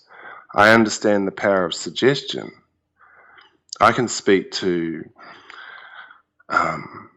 I can change people's lives with my words. That's what they don't want, Have you ever felt threatened? Have you ever felt that it could be you putting yourself in danger, going out on a limb and saying these things? I mean, you've criticised Monsanto openly on air. Well, I've heard people. Well, the thing is, once you understand your power of influence and change, and you understand that you're more powerful than them, fear doesn't really run through you at all. Yeah, if you've got nothing to fear, who's going to stop you? What keeps you safe is staying away from ownership. Ownership is when everyone's going my piece of. Why should we buy land? Why should we have to? Humans that are part of this earth and universe, why do we have to buy land? We're entitled to it. It's free. Well, some people just march in and take it, don't they? Well, there has to be a control to it somehow. I mean, you can't just let people go and just take any land. Well, the thing is, that's because we've got to go backwards. You know, that's true now, but it wasn't true when they started controlling humans. You know, if we weren't tampered with in the first place, we would be completely different. I'm saying, but is I mean, that we're Dean, a tampered where you're saying race. What you're saying there about tampered, I mean, don't you think that humans have to be governed, in some way? We can't just totally live free and roam the earth. I don't think it works that way. I mean, I believe that yes, there is a structure to how humans should live. I mean, a lot of the things I do agree with. But, when you say live free and just, roam the earth, I don't think it will work that way. You will get a lot of, dysfunction and criminality. It will creep in sooner or later. Yeah, do we need things like police to control people's behaviour? It's not about control. It's not. Have we lost him? Back. Yeah, I mean, I'm not saying control. I mean, having police and having governing bodies is not about control. It's about structure. There's a difference. No, but it's about what we have to do now. Okay. Well, think of it. We have to work backwards. Oh yeah, I believe that. I believe we have to go back to basics. Yes. I know we've been tampered with. We all know that. Yeah. We have to go back to basics. I totally agree. Yeah, we have to go back to basics, and we have to rediscover what we actually are as beings. If we don't do that, we're doomed. Yeah. If we don't understand who we are in the first place, I mean, why is it that you feel... We've lost Dean Cavanagh again. I think he's getting to the point that we need to go and live in the wilderness. No, I don't think he's getting to that. I think he's basically saying that we have to start understanding ourselves as people. Mm-hmm. Going back to basics, thinking about the food we eat, how we sleep, how we get up, what time we work. All this sort of structure we need back in our lives. We're controlled by machines. Where everything has to be about the machines now. Mm-hmm. Mm-hmm. And we're losing ourselves. Yeah, we don't wake up when... Yeah, hello, Dean, welcome back. No, Barbara Ali was just summing up what you're saying, that we need to go back to basics and stop living like machines, controlled by machines. Are you there? Yeah, we're there. Going back to basics, does that mean living in the wilderness and living in a village with a river and just managing ourselves and eating berries? Well, we can't do that because the Amish people do it. I've been chatting to an Amish girl online. We have to do... Nice, very nice. And they don't have any technology, right? Sorry, I missed all that. Can you hear us, Dean? We're losing him. We're losing him. The connection is getting worse and worse. I wonder why. Well, you know what happened to the conspiracy theory show. I hope this is not another... but it might be. I hope it not. Could well be. Hope someone's recording this out there. This is the truth. The truth is coming out. All our best shows get deleted for some reason. The one good show we did. 01189660382. Give us a call. You get straight through to the studio. No and text in. The text line's been very quiet. 07909567527. I've got a few texts here, Barbara Ali. Yes. About... Here we go. 90% of the immune system is in the gut wall, and all the rubbish food we eat is destroying our gut lining, and therefore allowing toxins into affecting our immune system. And the toxins travel past the gut into the body. This is how these fat cats are controlling us. Wow, that's really gut-wrenching stuff. Thank you. Very good there. Yes. Food is our healing. Food can heal even the most serious of diseases. If you take care of the gut, healing and sealing it. So well, I mean... Have one of those Yakult drinks. Or maybe not, I don't know. I don't think the Yakult stuff works. No? The other one, Danone. No. Others are available. Water. Water, it is. Good old water. Pure water. But it's it's been proven, thousands of years ago that yes, all illnesses or majority of most illnesses all start off from the stomach. Yeah. So where Dean is saying about food, it does play a big part because yes, we are what we eat, and if we eat toxic stuff that's not good for us, that's full of metal, as he says, imagine what that's doing to our bodies. So if the majority of illnesses start in our stomach, we really have to. It doesn't bear think about what we are putting in them. About. I think I'm just going to drink water all this week. Yeah, you're going to go on a detox. Yep. But you shouldn't just drink only water, because then you'll dilute yourself. Is that tap water or mineral water? Well, there you go. That's another show in itself. That old debacle. Tap water. They put you saw that picture that fluoride. Yeah. Set on fire. Really? Water can set on fire? Yeah, because of the fluoride. Don't try it at home, kids. But we saw a video of someone setting alight their water. Hello, Dean. Welcome. Dean, back. welcome back. So, sorry about that. No worries. We just want to get into the last segment of the show because we're coming up to like 2 hours, and we always let our best shows go on, and this has been one of our best shows, and we hope to have you again. But just coming into the last segment on the show, is there anything else that you may want to address, and any shout outs that you want to give? Or the main thing I want people to do is to reclaim what's theirs, and that's knowledge and its power, its change, its influence. If we don't start influencing the people around us, we're going to carry on down a really vicious road. And, we have to actually decide as humans, are we going to take this anymore? Are we going to just allow others to control us and to control the masses? Or are we going to actually take responsibility, each person, to change their environment and the world and the people around them? That's what we need to do. And food is such a big part of it, We need, I've got a friend and she's a whole food, she has a little room in her house, has a bunch of whole foods in there. She sources organic food and she sells it. We all go there and buy her food and etc. And she has a little business and she makes money, and this is what we need to do, We need to start doing that. We need to find out about medicines. The drug companies are killing us. There's things like have you heard of Nigella sativa oil? Oh yeah, definitely. Black seed oil, isn't it? Alternative. Yeah, black seed oil. I mean, it's just one simple thing, and coming from the fennel flower, just a little simple thing, like been around in the Middle East for thousands of years. Muhammad said it'll cure everything except death. It's actually true. I mean, I use it. Yeah. I have it in my house. I use it every day. I drink it every day. It changes your life. One little thing like that, this little bottle of oil that can actually change your life. It can get rid of, cure your mental disorders. It can, it kills parasites in your body.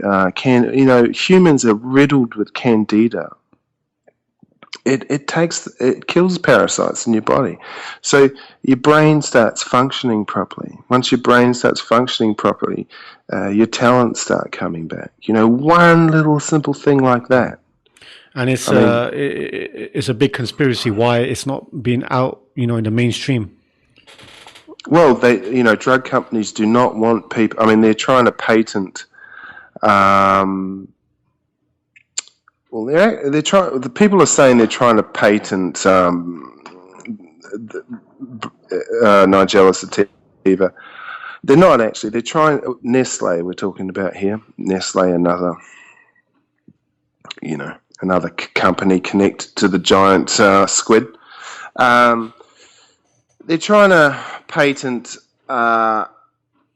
their discoveries of what it can do.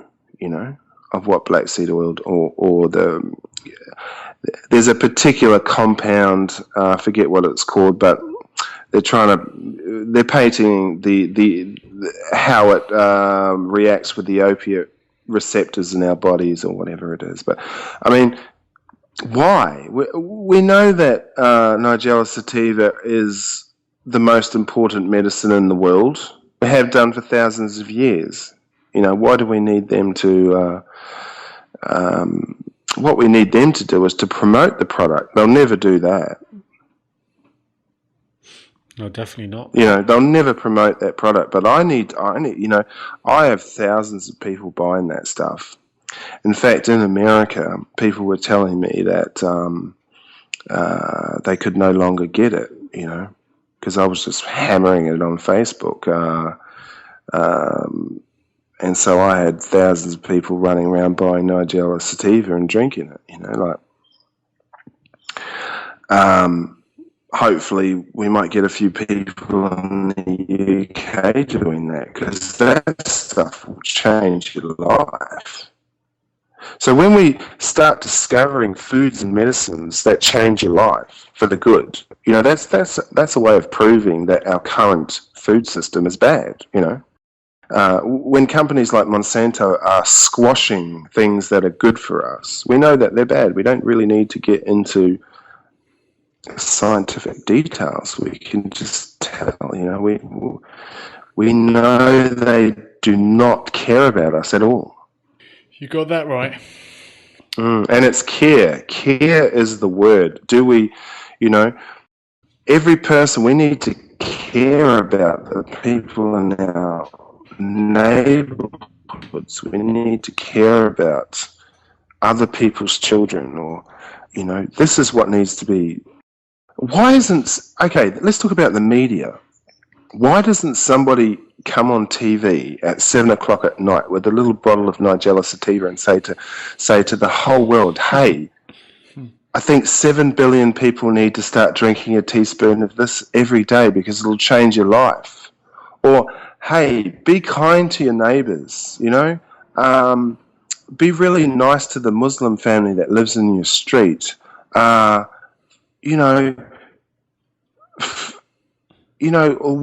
do they promote racism? Why do they do that? They get on TV and show you a clip of some violence of a particular ethnic race just to slam them. Why doesn't somebody come and we say, oh, what's the evidence? It's just a conspiracy theory, etc. But they have this mass media thing happening where they just they could use for good, They could use it for the betterment of humankind, but they use it for corruption, for corruption, and corruption. What the hell? Turn your TVs off, chuck it out the window. A good point you made earlier in the show. You said that these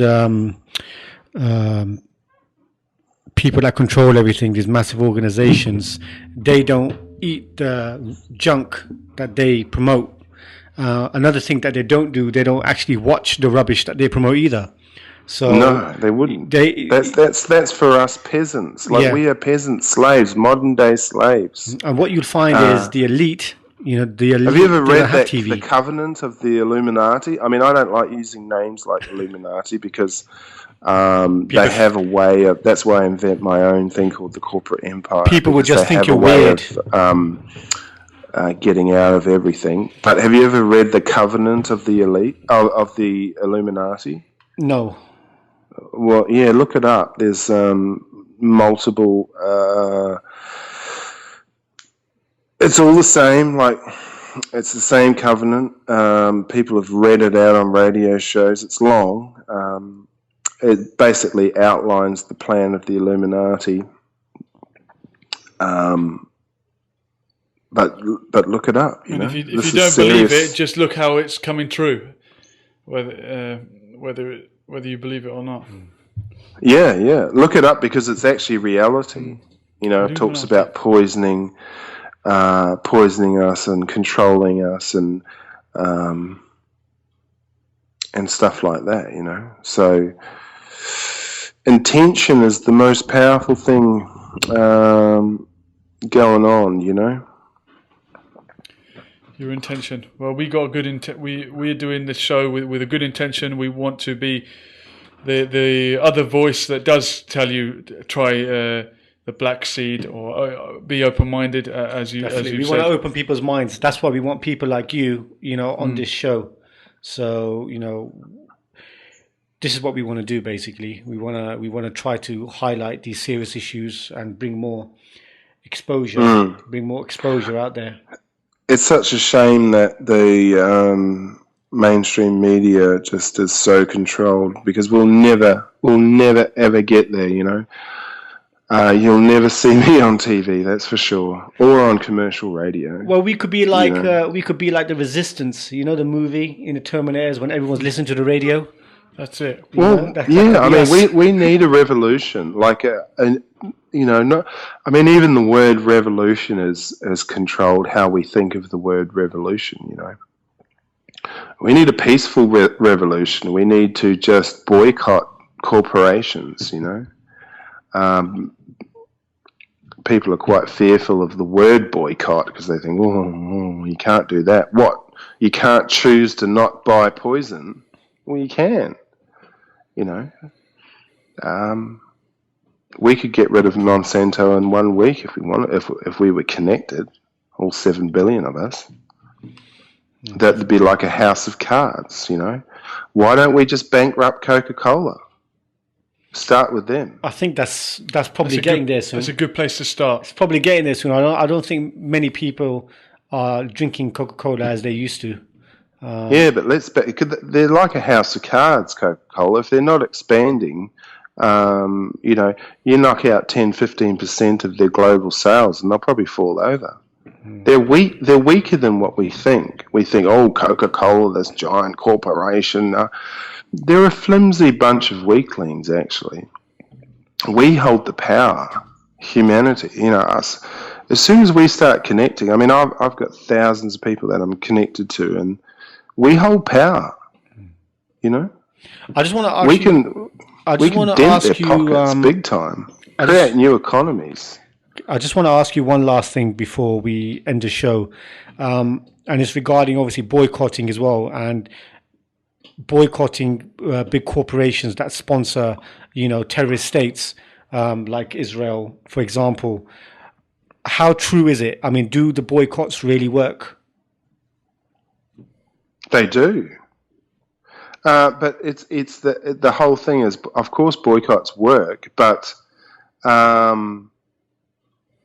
before we can successfully boycott, we need unity. So the thing they invest in most is in disunity. They keep us divided. That's the way. That's the tool they use to control us. Like African Americans, for instance, all we see on African Americans is gangster violence, rap, sex, drugs. We say they market African Americans in a particular way for the world.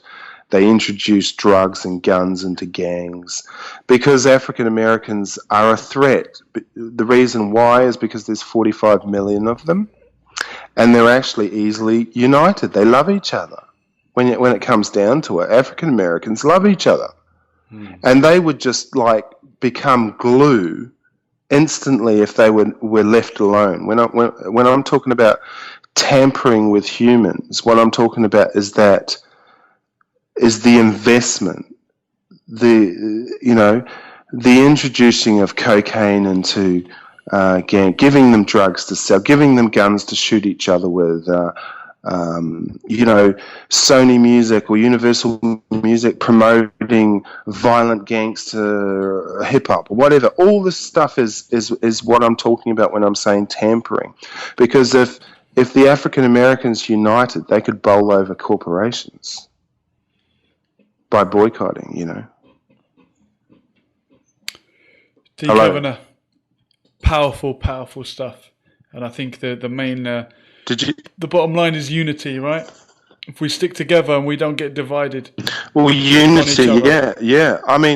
It doesn't matter. If we have to do race unity for now, that's still fine. It'd be nice if humanity could unite, but as long as it's done any way it's done is good, Say if the Turkish people of the UK all united and became one thing, they would become very powerful. They probably do. I don't know. Some ethnic races do this kind of stuff. I mean, it's what makes Jewish people so powerful. You know, they look after each other. You know, this is what we need to do. You know, we need to get together and start changing the world in the masses. It's got to be done, and it starts here. That's right. Amen to you know, that. and we can do it easily. We're actually easily united, but what we have to do is know how to read the anti-division media, you know, or the anti-division tools. You know, we have to say, we have to understand what money is. Money has no power whatsoever. It's this thing that's, I mean, obviously you can buy stuff with it, but they use it to buy people off, to create corruption within organizations, you know. You can easily corrupt any kind of unity by buying people off. And that's what they do. Whenever there's unity within a group or an organization, they just buy it. So we have to learn that money is not power. Power is unity of humans. You know, we can't be bribed or bought off. Once we start saying no as individuals to that bribery and corruption, that's when we'll actually have the true power, you know. Okay, amen to that. Right, stick together and stay with us, Dean. I hope we'll get you back on the show. That's probably all I've got to say anyway. Well, we appreciate that. Next week will be very interesting for you. In regard to African Americans, it's been Black History Month here in the UK, and we're going to have a tribute to that. I don't know whether some people agree with having Black History Month. Some people think it should be. That's what we're going to talk about. Should be all year round, but that's going to be next week. It would be interesting to get your spin on that. If you're around, I understand 4 a.m. is obviously very early in the morning or late at night, depending on which way you look at it. And also a recording of the show will be going out on YouTube. Keep a lookout for that. And Dean, we really, really appreciate your time. It has been a great show, and we hope to have you on again in the near future. Dean Cavanagh. Thank you very much for joining us on Let Me Tell You Sundays. Cheers. See you guys. All the best with it. Thank you very much indeed. And there he goes. Powerful stuff, Barbara Ali. Thank you, Dean. Thank you. Powerful stuff there. And going from what started out as a show on Monsanto actually culminated with the bigger picture, which was the road I wanted to go down. Yeah, I mean, it all ties in, doesn't it? Oh yeah, definitely. I mean, it's all entwined, isn't it? It's all entwined. It's all entwined. It sure is. They're all in it. They're all in it. They are. They're all against us. But no, there's so many common factors. We've brought up the boycott. I mean, I think from what I've gathered from the show is look at it from a grassroots level and think about the small changes that you can make on a day-to-day basis. You know, for example, instead of getting, you know, your head twisted and trying to think about how big, massive corporations work, think about what food you're actually eating. Yeah. You know, what you're actually putting in your stomach on a day-to-day basis. I think that is a start in itself. Yeah. What are you feeding your kids? What are you feeding your families? Got one more text, Barbara. Yes. From Samara. It's not Samara from the Ring, is it? It's the Good Samaritan, I think.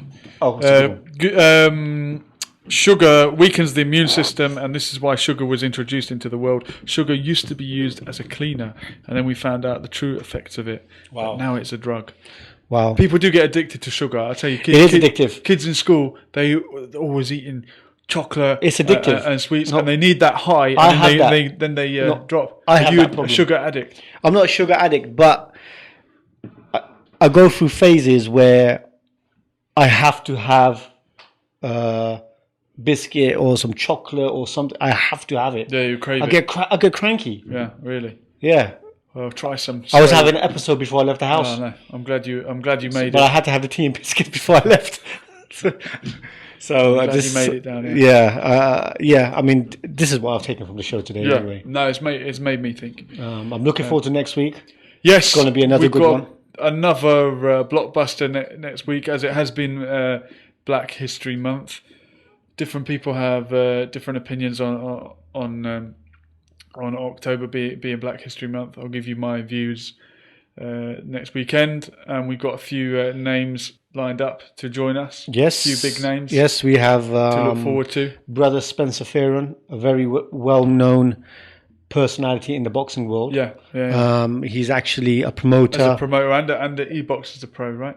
He's boxed as a professional himself. He's actually a promoter now. He does work for Sky Sports, and also he's a historian as well. So yeah, he'll be joining us. And I have word that Earl Brown is interested in coming down as well. Yeah. Earl, if you're listening, I'll be in touch. Please come down to the studio. We love having you on. Definitely. The man who brought us Umar Bullet Tooth Kiani. And regards to Umar, if you're listening, please support the show. Facebook.com/1UmFM. Like us, follow us. It continues. The struggle continues. It does. And we are firmly based now on Sunday nights, but you can still catch at the earlier time of 8 p.m. They on from 8 p.m. now on Wednesdays. Wow, they really are getting and it done also early. Real Talk on Real Talk Thursdays, still going. I think from 9:30 p.m. Don't forget to catch Real Talk on Thursdays. And hopefully we'll be having more live shows on One Ummah FM. One Ummah FM is going places, it seems. Yes, for sure. And with that said, from myself, Babar Ali, and Julian, Assalamu alaikum, rahmatullahi wa barakatuh. Good night.